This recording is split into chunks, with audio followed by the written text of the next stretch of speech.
ভেলোরে ট্রিটমেন্ট করাতে চাইছেন কিন্তু ভাবছেন কোন হসপিটালে করাবেন, কোথায় থাকবেন, কিভাবে করাবেন, কতই বা খরচ হবে, এইসব বিষয়ে জানার জন্য আজকের এই ভিডিওটা। আগে যারা গিয়েছেন ভেলোর এখন হয়তো জানেন না কতটা চেঞ্জ হয়েছে, তো সেই সব বিষয়ে আজকের ভিডিওতে আমি আপনাদেরকে জানাবো। 2024 সালের আগস্ট মাসে আমি এই রিসেন্টে ভেলোর থেকে ট্রিটমেন্ট করিয়ে আসার পর ভিডিওতে আপনাদের সাথে শেয়ার করছি আমার নিজস্ব এক্সপিরিয়েন্স, এবং আপনারা যারা ভাবছেন যে ভেলোরে ট্রিটমেন্ট করতে যাবেন তাদের জন্য এই ভিডিওটা খুবই উপকারী হবে। তো ভিডিওটা পুরোটা দেখুন, তাহলে অনেক কিছু জানতে পারবেন। ভারতের দক্ষিণে তামিলনাড়ু রাজ্যের রাজধানী চেন্নাই থেকে মাত্র 140 থেকে 45 কিলোমিটার পশ্চিমে অবস্থিত ভেলোর টাউন। ভেলোরে ট্রিটমেন্ট করাতে যাওয়ার কতগুলো কারণ আছে, সেগুলো আপনাদেরকে সাথে একে একে আলোচনা করছি।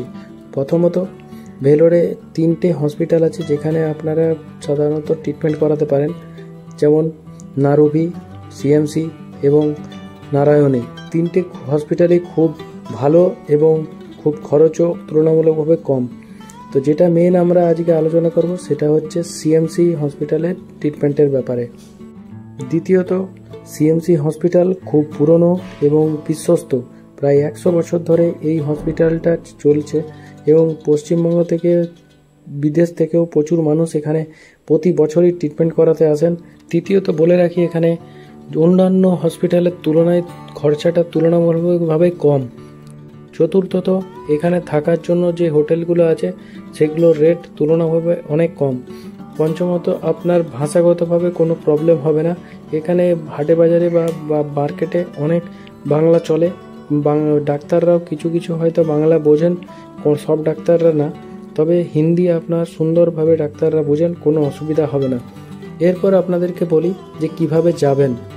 রেলপথ, সড়কপথ, বিমানপথ সব মাধ্যম দিয়েই আপনারা ভেলোর আসতে পারেন। ভেলোরে যদি সবথেকে আসার যেটা সুবিধা হচ্ছে সেটা হচ্ছে ট্রেনে বা রেলপথে। ভেলোরের নিজস্ব স্টেশন আছে, তবুও যেটা সব থেকে বেশি ট্রেন চলাচল করে সেটা হচ্ছে কাটপাটি জংশন দিয়ে।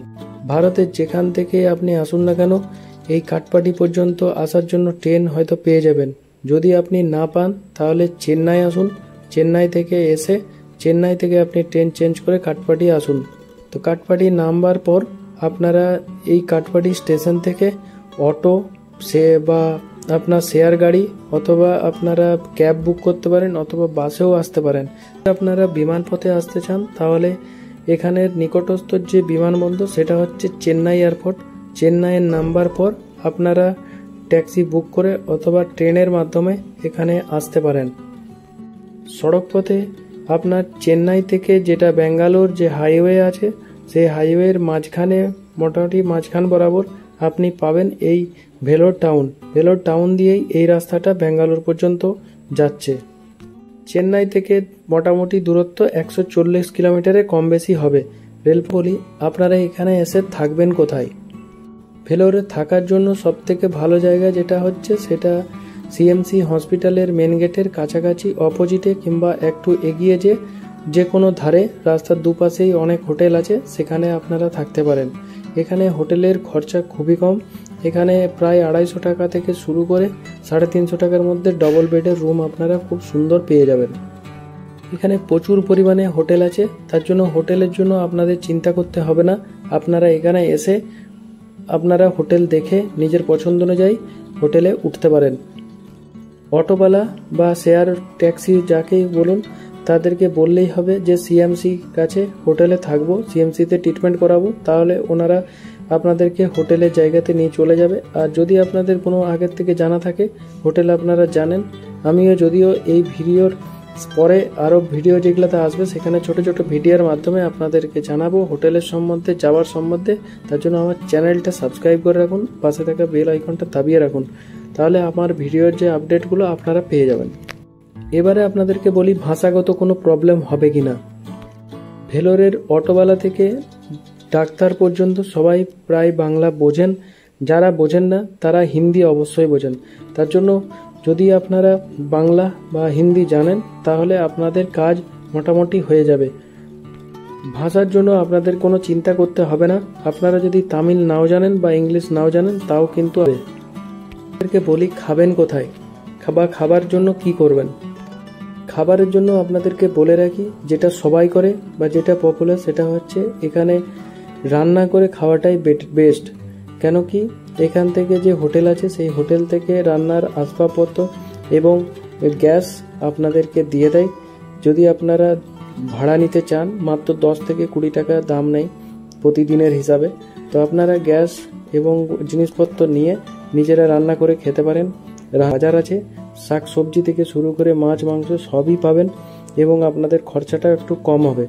তো গ্যাসটা শুধু আপনাদেরকে ভরে নিতে হবে, বাকি যদি আপনারা ভাবেন যে আমরা রান্না করব না, তাহলে এখানে প্রচুর হোটেল আছে, বাঙালি হোটেলও আছে, এমনি হোটেল আছে, নিরামিষ আমিষ সবই। তো আপনারা সেখানে খেতে পারেন। তো এমন কিছু বেশি টাকা দাম নয়। এখানে নিরামিষ ভাত ওই 70 থেকে 80 টাকা, আর যদি মাছ ভাত খান তাহলে 120 থেকে 40 টাকা। আর রাতের খাবারটাও যেরকম চানা মশলা, তড়কা, রুটি 5 টাকা করে পিস নেয়। আর তার তড়কা বা চানা মশলা প্লেট হচ্ছে 40, 45, 50 এরকম। তো সেই ক্ষেত্রে অসুবিধা হবে না, সবই সাধ্যের মধ্যে থাকবে। তবে সব থেকে এবারে কীভাবে ট্রিটমেন্ট করাবেন সেটা বলি। ভেলোরের সিএমসি হসপিটালের জন্যই এখানকার মানুষ সবাই চেনে। ভেলোরকে মানেই সিএমসি হসপিটাল বা খ্রিস্টান মেডিকেল কলেজ হসপিটাল। তো সেই জন্য বেশিরভাগ মানুষ যারা ট্রিটমেন্ট করাতে আসেন তারা সিএমসিতে আসেন। যদি সিএমসিতে কোনো দেরি হয় বা তখন মানুষ যান নারুবি কিংবা আপনার নারায়ণী। তো এই ভিডিওতে আমি আপনাদেরকে সিএমসির ব্যাপারেই, ট্রিটমেন্ট করানোর ব্যাপারেই জানাবো। প্রথমেই বলি, আপনারা বাড়ি থেকে রেজিস্ট্রেশন করে আসবেন সিএমসির জন্য। যদি আপনারা রেজিস্ট্রেশন করে যদি ডাক্তারবাবুর অ্যাপয়েন্টমেন্ট নিয়ে আসেন, তাহলে আপনাদের এখানে এসে বসে থাকতে হবে না, বা আপনাদের সঙ্গে সঙ্গে যেদিনের ডাক্তারবাবু ডেট দিয়েছেন, অ্যাপয়েন্টমেন্টের ডেট আছে, সেই দিনেই আপনারা ডাক্তার দেখিয়ে পরের কাজটা করতে পারবেন। আর যদি আপনারা রেজিস্ট্রেশন বা ডাক্তারের অ্যাপয়েন্টমেন্ট না নিয়ে আসেন, তাহলে আপনাদেরকে এখানে এসে ওপিডি গেট দিয়ে ঢুকে সামনেই সিলভার গেট আছে, সেই বিল্ডিংয়ে যেতে হবে। সেখানে যেয়ে রেজিস্ট্রেশন করাতে হবে এবং আপনাদের ডাক্তারবাবুর অ্যাপয়েন্টমেন্ট নিতে হবে। রেজিস্ট্রেশনের জন্য কি কি ডকুমেন্টস লাগবে আসছে ভিডিওতে, আমি আপনাদেরকে ডিটেলসে একটা একটা করে জানিয়ে দেব। রেজিস্ট্রেশন হয়ে যাবার পর আপনারা আইএসসিসি বিল্ডিং থেকে আপনার হসপিটাল কার্ডটা সংগ্রহ করে নেবেন। সেটা পরে সংগ্রহ করলেও চলবে। এবারে আপনাদেরকে বলি যে যখন অ্যাপয়েন্টমেন্ট করলেন, সেই অ্যাপয়েন্টমেন্টের যে স্লিপে আপনাদের কোন ডাক্তারকে দেখাবেন, কবে দেখাবেন, কোন বিল্ডিংয়ে রিপোর্ট করতে হবে, কটার সময়, সেগুলো লেখা থাকবে। সেই অনুযায়ী আপনারা সেই বিল্ডিংয়ে চলে যান এবং সেখানে যে এমআরও আছে, যে ডিপার্টমেন্টের যে দেখাতে চাইছেন সেই ডিপার্টমেন্টের এমআরওর কাছে আপনি রিপোর্ট করুন এবং রিপোর্ট করার সাথে সাথে এমআরও আপনাকে আপনার ওই কাগজের উপরেই আপনার রুম নাম্বার এবং আপনার টোকেন নাম্বার লিখে দেবে। সেই রুম নাম্বারের কাছে যে আপনারা ওয়েট করুন এবং ডিসপ্লে বোর্ডটা দেখুন। যখন আপনাদের টোকেন নাম্বার আসবে তখন আপনারা ডাক্তার দেখাতে পারবেন। তখন ডাক্তারবাবু দেখছেন, দেখার পর আপনাদেরকে যদি টেস্ট করাতে দেয়, টেস্ট করানোর জন্য একটা স্লিপের মধ্যে কত টাকা টেস্ট কি সেটা লিখে দেবে। আর আপনাদের পরের দিনের জন্য যে কত তারিখে দেখাবেন সেটার জন্য আপনাদেরকে একটা ডেট দিয়ে দেবে। এবারে ওই স্লিপটা নিয়ে আপনারা বেরিয়ে চলে আসুন। তারপর আপনাদের এমআরওর কাছাকাছি বা প্রত্যেকটা ডিপার্টমেন্টের বাইরেই আপনার ক্যাশ কাউন্টার আছে, সেইখানে আপনারা যান।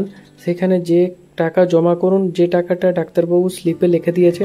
তো যখন ওখানে যাবেন ক্যাশ কাউন্টারে, তখন ওনারাই বলে দেবে যে কি কি টেস্ট করাতে দিয়েছে এবং সেই সব টেস্টের যখন টাকা জমা করার পর সেই সব টেস্টের একটা একটা করে স্লিপ আপনাদেরকে দিয়ে দেবে এবং পরের দিনের জন্য যে যত তারিখে ডাক্তার অ্যাপয়েন্টমেন্ট দিয়েছেন দেখানোর জন্য, সেইটাও আপনাদেরকে স্লিপটাতে দিয়ে দেবে এবং সেই স্লিপে আপনাদের লেখা থাকবে কোথায় যে আপনাদেরকে ব্লাড দিতে হবে, কোথায় যে আপনারা এক্স রে করাবেন বা কি করাবেন, সবগুলো প্রত্যেকটা স্লিপের নিচে লেখা থাকবে।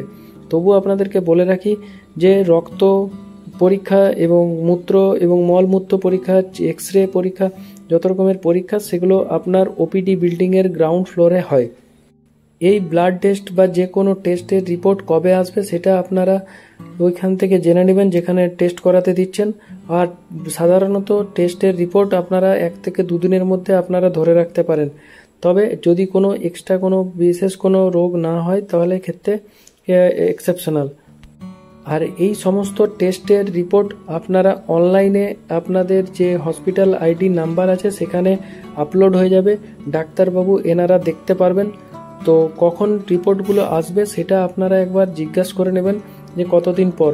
তবে সাধারণত ডাক্তারবাবু জেনে পরেই আপনাদেরকে সেই ডেটটা দিতে দেন, কখন দেখাতে আসতে হবে সেই ডেটটা দেন, কারণ জানেন উনি যে এতদিনের মধ্যে আপনার টেস্টের রিপোর্টগুলো চলে আসবে। এরপর আবার পরের দিনে যে ডেট দিয়েছে সেই ডেটের আধ ঘন্টা আগে যে আপনারা এমআরওর কাছে রিপোর্ট করুন। সেম প্রসেস, এমআরও আপনাদেরকে ওই স্লিপের মধ্যে লিখে দেবে টোকেন নাম্বার এবং রুম নাম্বার। এবারে যে সেই রুমের কাছে যে ওয়েট করুন আর দেখুন যে আপনার ডিসপ্লে বোর্ডে কখন আপনার টোকেন নাম্বার আসছে। যখনই টোকেন নাম্বার আসবে তখন আপনি রুমের ভিতরে যান, ডাক্তারবাবুকে দেখান। এবারে যদি আপনার কোনো রোগ ধরা পড়ে তাহলে ডাক্তারবাবু বলে দেন যে আর আসতে হবে না, এই রোগ হয়েছে, এই তাহলে মেডিসিন হয়তো দিয়ে দেবে। আর যদি কোনো আরও এমআরআই বা আরও কিছু করতে বলে তাহলে আপনাদেরকে সেখানেই জানিয়ে দেবে। এই হচ্ছে পুরো প্রসেসটা ডাক্তার দেখানোর এবং ট্রিটমেন্ট করানোর। এবারে আপনাদেরকে খরচাটা বলি। আমার ট্রিটমেন্টের তুলনা দিয়ে আপনাদের ট্রিটমেন্ট খরচটা আপনাদেরকে বোঝাতে পারবো। আমার এখানে অর্থাৎ দুর্গাপুরে আমাকে একটা প্রাইভেট নার্সিং হোমস যেটা আমাকে বলেছিল যে টাকাটা, সেই পরিমাণ টাকায় আমার মোটামুটি সেই পরিমাণ টাকায় আমার এই ভেলোরে টোটাল খরচ, থাকা খাওয়া ট্রিটমেন্ট খরচ নিয়ে আমার পড়েছে। মানে বুঝতে পারছেন যে খরচটা মোটামুটি সাধ্যের মধ্যেই। আর যদি আপনাদের মেডিক্লেম থাকে তাহলে আপনারা এখানে মেডিক্লেম, সব রকম মেডিক্লেম এখানে মোটামুটি চলে। তবু আমি আসছে ভিডিওতে একটা মেডিক্লেমের উপর আলাদা ভিডিও বানিয়ে দেব যে কোথায় যাবেন, কতগুলো মেডিক্লেম এখানে চালু আছে। আর যদি আপনারা রিএম্বার্সমেন্ট করতে চান তাও হবে, সে প্রসেস আছে, সেগুলো আপনাদেরকে নেক্সট ভিডিওতে আমি জানাবো। এক কথাটা আপনারা ধরে রাখতে পারেন যে আমাদের এদিকের যে প্রাইভেট নার্সিং হোমগুলো আছে যে পরিমাণ বিল করে সেই রকমই হবে। তবে এখানে ট্রিটমেন্টটা অনেক উন্নত ধরনের, আপনার স্যাটিসফ্যাকশন হবে। কেন কি এখানে মানুষ এই জন্যই আসে যে স্যাটিসফ্যাকশনটাই মেন দরকার। আর আগেই বললাম এখানের হোটেল খরচা হচ্ছে 250 টাকা থেকে ডবল বেডের শুরু, 300 টাকা 350 টাকার মধ্যে আপনি সুন্দর পেয়ে যাবেন, কোনো অসুবিধা হবে না। আর পরে আরেকজন ব্যক্তি যদি ওই রুমের মধ্যে থাকতে চান তাহলে 50 টাকা করে এক্সট্রা লাগে। আর খাবার জন্য তো আপনাদেরকে বললাম যে রান্না করে খেলে আপনাদের অনেক সস্তা পড়বে। আর এখানের যে হাটবাজারের মানে সবজি মার্কেট, মাছ, সেগুলো যে আমাদের এখানকার মতোই খুব একটা বেশি দাম, এক্সট্রা দাম নয়। তো অনেক কিছু কিছু জিনিস আছে অনেক সস্তা আছে, আর কিছু জিনিস একটু দামি আছে। তো যাই হোক, মোটামুটি তুলনামূলকভাবে অনেক সাধ্যের মধ্যেই থাকে। আর অবসর টাইমে আপনারা ভেলোর, এখানে যে সামনেই ভেলোর ফোর্ট আছে, ফোর্টের ভিতরে মন্দির আছে, তাছাড়া রানীপেটের একটা মন্দির আছে, তারপর আপনার এখানে যে শ্রীপুরমের স্বর্ণ মন্দির, সেগুলো আপনারা যেতে পারেন, এগুলো ঘুরে আসতে পারেন, ভালো লাগবে। আর আরেকটু দূরে গেলে আপনারা এখান থেকে পেয়ে যাবেন তিরুভান্নামালাইয়ের মন্দির। তারপর আরেকটু দূরে যদি যান তাহলে আপনারা পাবেন কোয়েম্বাটোর, উটি, এসব ঘুরে আসতে পারেন। যে আপনাদের অবসর সময়ে আপনারা যেমন খুশি টাইম করে আপনারা ঘুরে আসতে পারেন। সেই জন্য আপনাদের এখানে অনেক ট্যুরিস্ট যে গাইড আছে বা ট্যুরিস্ট বাস বা ছাড়ে এখান থেকে, সেগুলো এজেন্সির সাথে আপনারা কন্ট্যাক্ট করে যেতে পারেন। আর টিকিট করার জন্য আপনাদেরকে বলে রাখি যে এখানে অনেক অনলাইন শপ আছে যারা টিকিট, আপনার তৎকালে টিকিট বলুন, বিমান টিকিট বলুন, সব কিছু করে দেয়।